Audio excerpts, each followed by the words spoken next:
그다음 두 번째 기조 발표 진행하시겠습니다. 우리 포괄적 차별금지법 제정 반대 신학적 성찰, 우리 김영환 교수님께서 발표해 주겠습니다. 큰 박수로 맞으시기 바랍니다.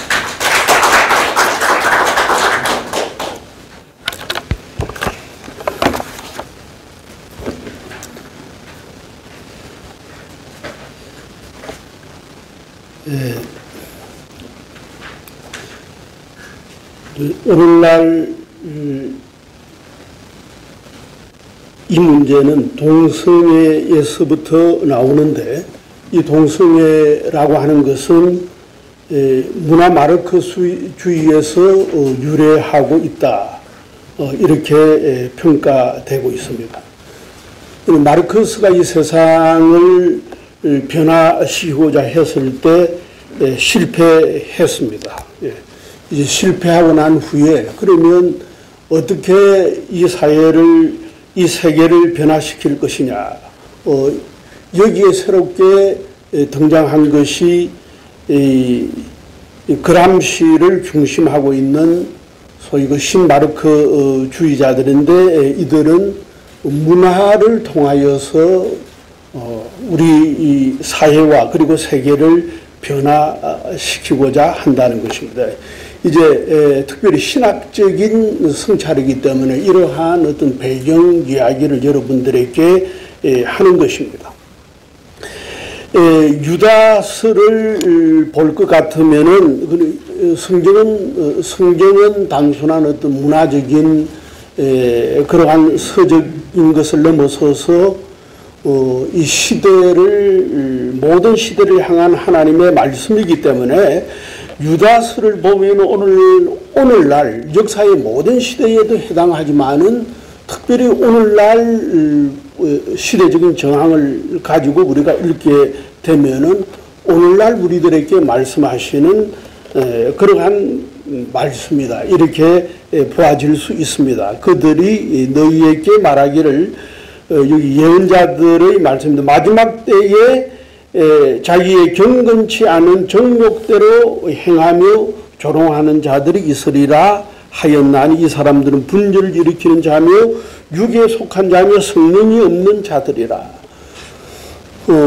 물론 한편으로는 뭐 그 시대에, 신약 시대에 있었던 그러한 영지주의자들을 이야기한다고도 볼 수 있지만, 역사의 각 시대에 이야기하고 오늘날의 이러한 젠더주의자에까지도 포괄할 수 있는 그러한 내용이라고 볼 수 있는 것입니다.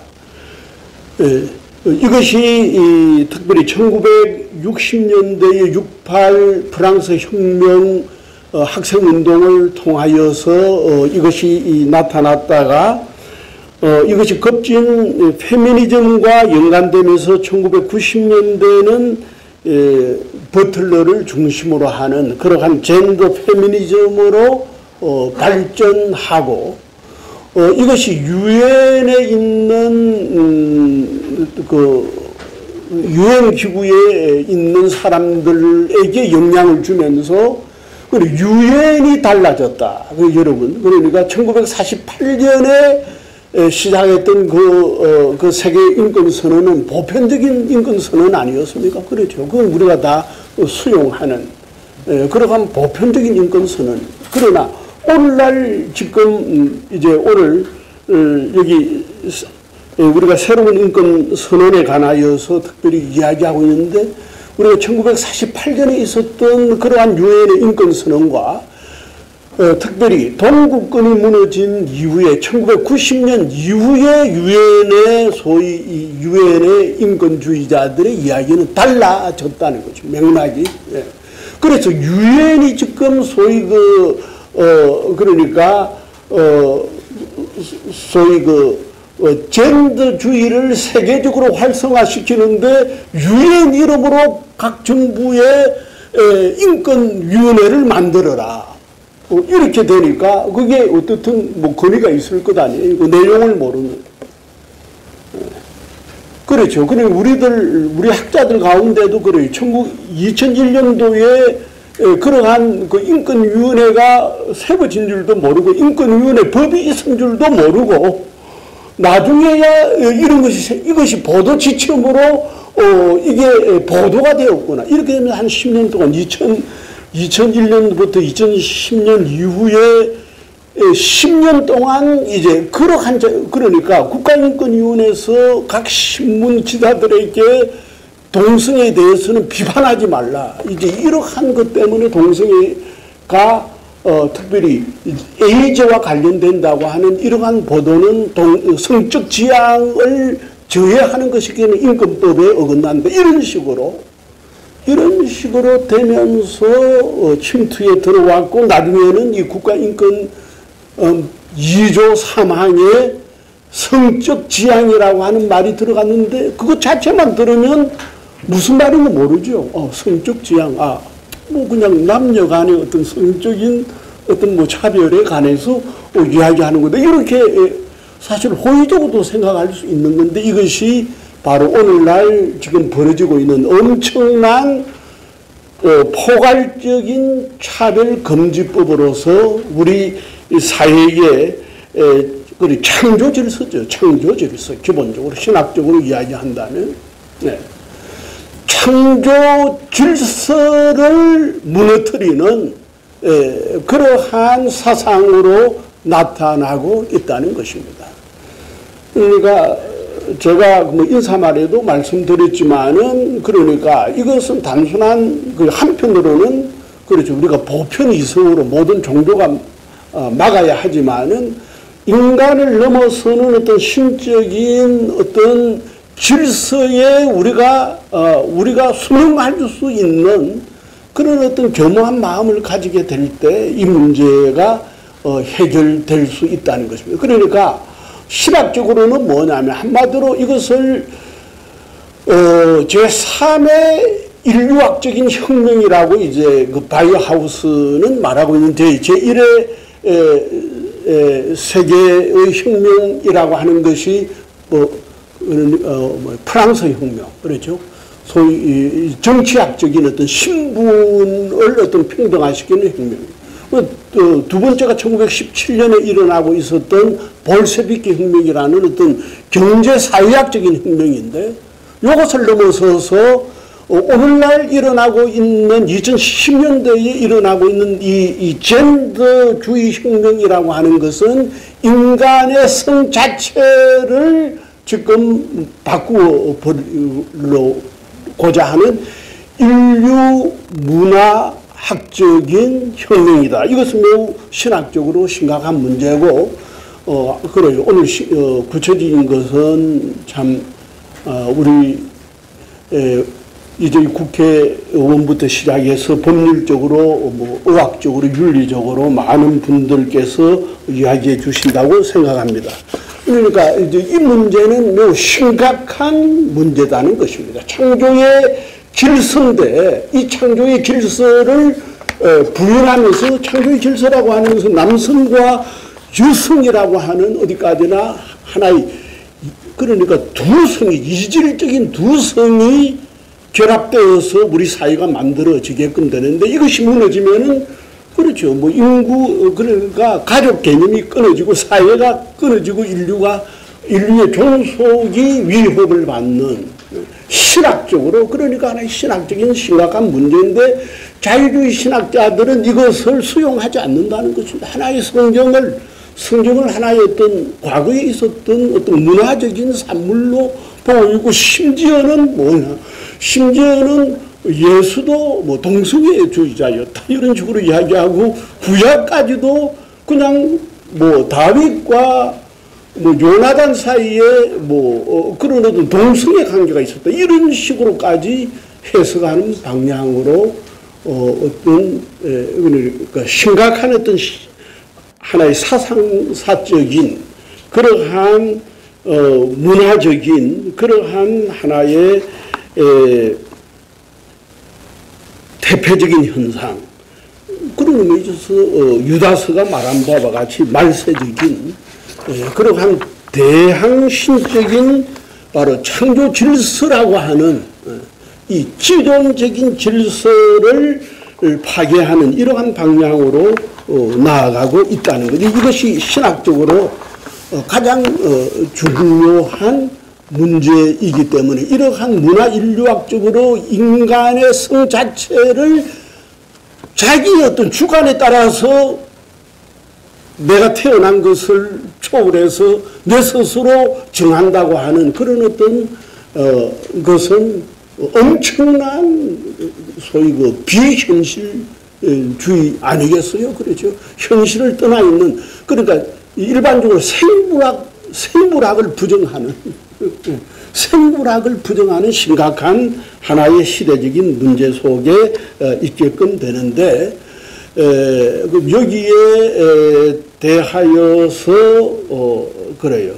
이것은 그러니까 우리 교회뿐만 아니라 모든 교인들이 합하고 그래도 하나님의 그러한 창조적인 주신 그 이성을 따르는 모든 보편 윤리를 가지고 있는 모든 사람들이 같이 살아야 할 중대한 시대적인 문제다, 이렇게 볼 수가 있겠습니다. 그래서 그러니까 특별히 이것을 신사참배, 오늘날의 신사참배와 관련해서 우리는 이야기할 수 있다. 그리고 일제시대 때는 뭐라고 했어요? 그러니까 정치적으로 일본 천황에게 예의를 드려야 하지 않느냐, 뭐 이런 식으로. 이건 종교적인 것이 아니다. 천황에게 예의라도 한번 지키고 예배를 드려야 하지 않느냐, 이런 식으로 기독교를 소위 오도해 간 겁니다. 그렇게 하면서 한국에 그렇죠. 그러니까 한국 기독교 대표들이 총회 석상에서 그것을 가결한 겁니다. 그 엄청난 문제죠. 그러니까 뭐예요? 정치적인 문제 아니다. 이건 종교적인 문제 아니다. 어떤 정치적인 어떤 문제다, 이런 식으로 했지만, 그러나 아니지요. 그것은 분명히 아니지요. 이런 의미에서 오늘날의 신사참배와 관련될 수 있는 문제다. 이제 그 당시에 그러니까 공식적인 교회는 가결을 했지만, 그러니까 일본이 총칼을 가지고 뭐 잡아 가둔다니까 교회 지도자들이 겁쟁이들이죠. 사실 그렇게 했는데, 오늘날 교회 지도자들이 그만한 그러한 시대적인 오류를 되풀이할 것이냐, 그건 여러분들이 우리들이 같이 한번 봐야 할 겁니다. 그렇죠?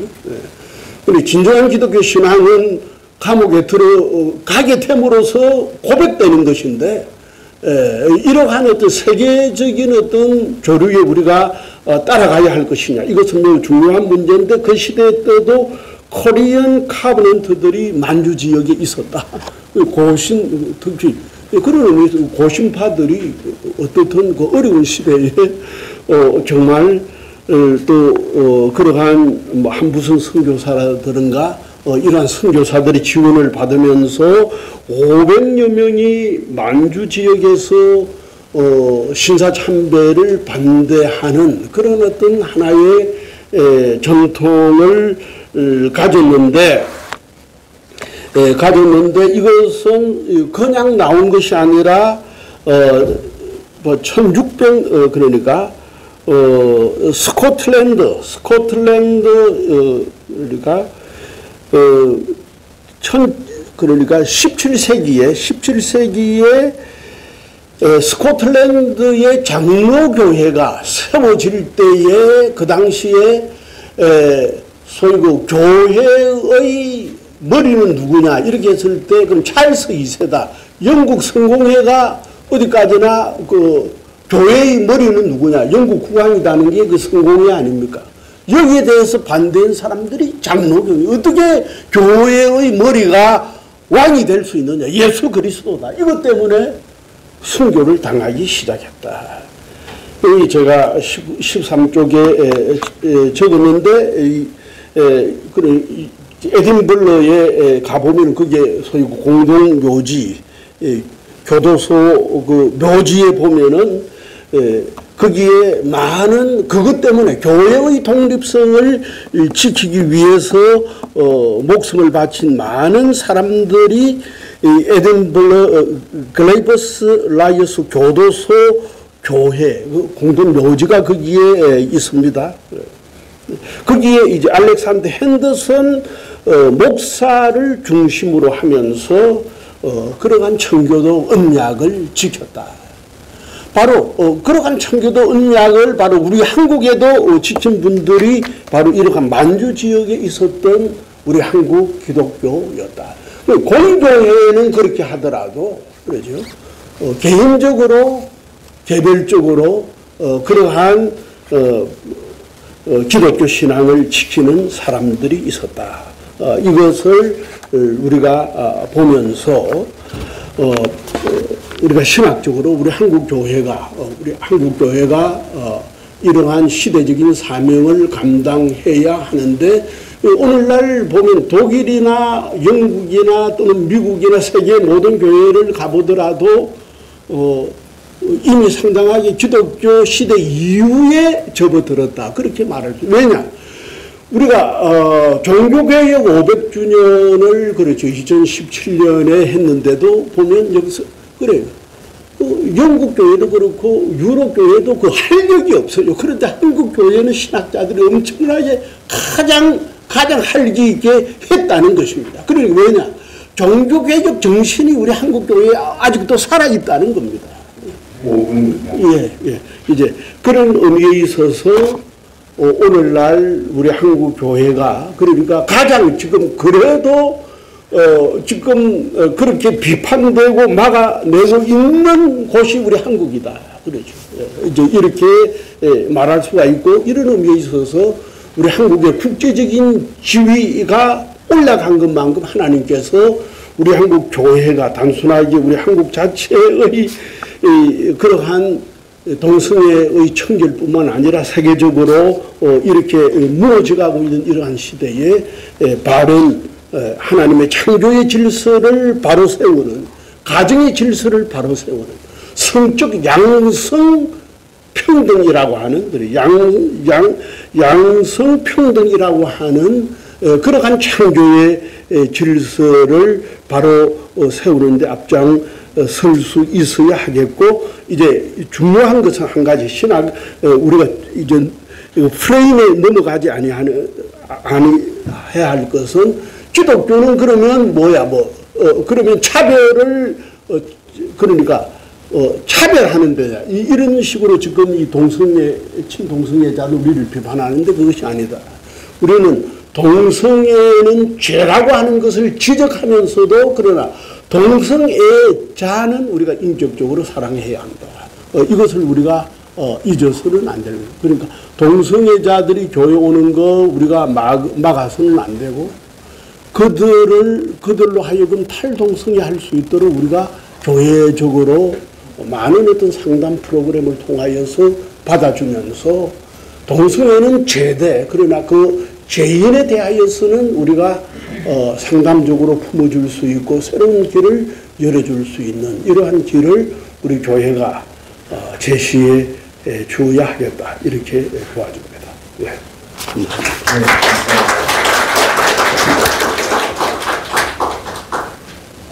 시간 내에 발표를 해주셔서 대단히 감사드립니다. 이어서 우리 김윤태 교수님께서 토론 질문을 해주셨습니다. 교수님께서는 백석신학대학원에 조직신학을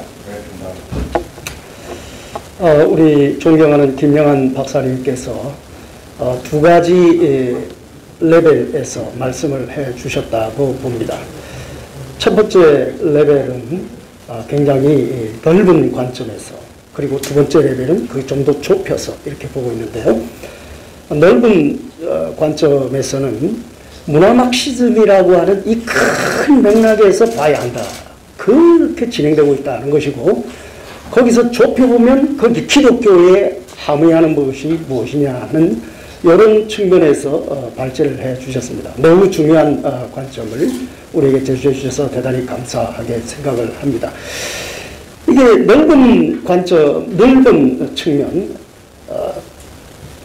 보면은 지금 우리 정부와 그리고 민주당 그리고 정의당, 소위 말하는 진보 쪽이죠. 이쪽에서 하고 있는 것을 보면 국가의 우리나라가 지금까지 가지고 온 지켜온 국가의 근본적인 체제, 가치, 질서 이런 것들을 변화시키겠다 하는 이것이 깔려 있는 것 같습니다. 다시 말하면 우리가 자유, 시장, 민주 정치 체제를 지켜왔고 그것이 우리에게 굉장히 중요한 지켜야 할 그런 가치인데 이것을 독재로 그리고 사회공산주의로 이렇게 바뀌어가려고 하는 이런 데 있어서 문화막시즘이라고 하는 큰 관점에서 이 일을 추진하고 있다 하는 것을 우리에게 제시해 주었습니다.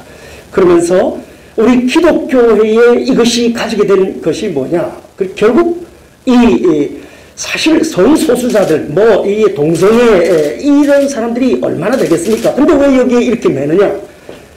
이렇게 체제를 변혁시킴에 있어서 기독교 세력이 적대적인 여기에 있어서 기독교 세력을 무력화하려고 하는 여기에 이 차별금지법을 추진하는데 더 중요한 의무가 있다. 이렇게 이해를 할 수가 있겠습니다. 저의 질문은 이것입니다. 자, 그러면 이것이 그렇다면은 우리에게는 이런 의식이 있습니다. 진보는, 그러니까 먼저 보수는 꼴통이다. 보수는 권력지향적이고, 그러니까 자유, 민주, 시장 이렇게 한 사람들이 뭐냐? 그렇게 해놓고 자기들이 권력을 잡았다. 그리고 부패했다 이겁니다. 그러니까 진보는 그런 권력에 억압받고 있는, 가진 자에 의해서 피해를 받고 있는 이런 사람들을 해방시켜주겠다. 그래서 인간중심이다. 이렇게 해서 진보는 개혁, 보수는 꼴통, 부패, 이게 먹혀 들어가고 있는데 특히 3040 세대가 그런 것을 보여줍니다. 그런데 우리가 아무리 이렇게 얘기를 해도 결국 3040 또 이 사회가 언론이 결국 주목하는 것은 뭡니까? 보수 쪽에서 하는 이 꼴통들이 하는 이런 얘기를 밖에 안 들립니다. 결국 프레임에 있어서 우리가 이것을 어떻게 깰 수 있느냐 하는 이것이 얘기되지 않으면, 다시 말하면 사회교육이 돼야 되는데 이거를 어떻게 할 수 있냐 하는 문제입니다. 그러니까 아무리 전문가들이 외쳐도 사람들은 거기에 별로 관심이 없습니다. 보수는 어차피 꼴통, 진보는 개혁, 이걸로 끝입니다.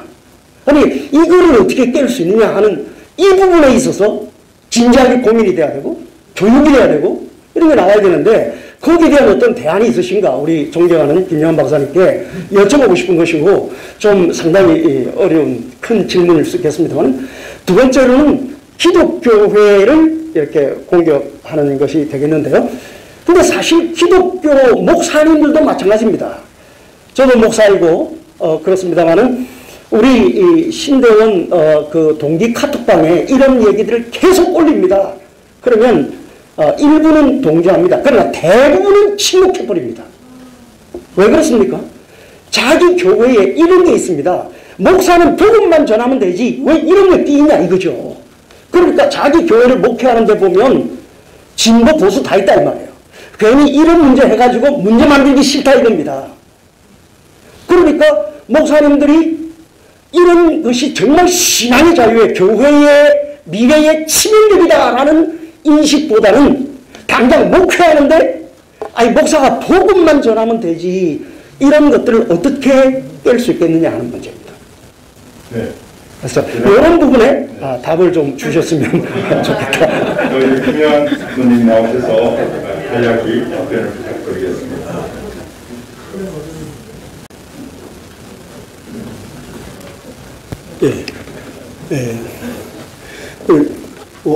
소위 보수는, 그러니까 보수는 골통이라고 하는 것, 이제 이러한 하나의 그것이 소위 문화 막시즘이 짜놓은 하나의 프레임이고, 그걸 폴리티컬 컬렉트니스라고 이야기하잖아요. 그러니까 그러니까 우리가 그런 것을 극복할 수 있기 위해서는, 그렇죠, 진정한 보수에는 개혁이 따르는 거죠. 난 그렇게 봅니다. 예. 그리고 또 진정한 진보라고 하는 것은 어디까지나 주어져 있는 역사를 부정하지 않습니다.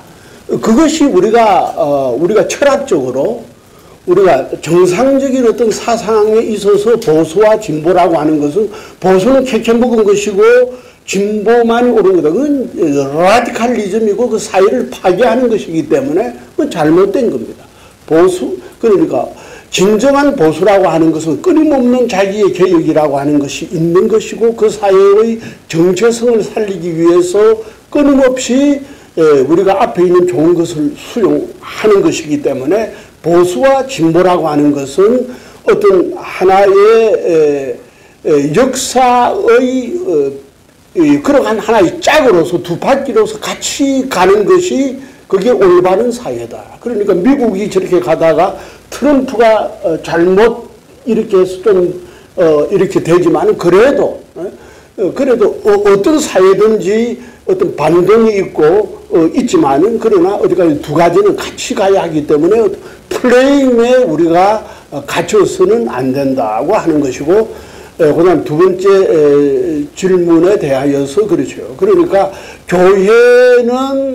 교회는 그냥 복음만 전하면 되지 않느냐. 이것은 어디까지나 그 예언자적이고 성경적인 기독교는 못 된다고 생각합니다. 그러니까 뭐예요?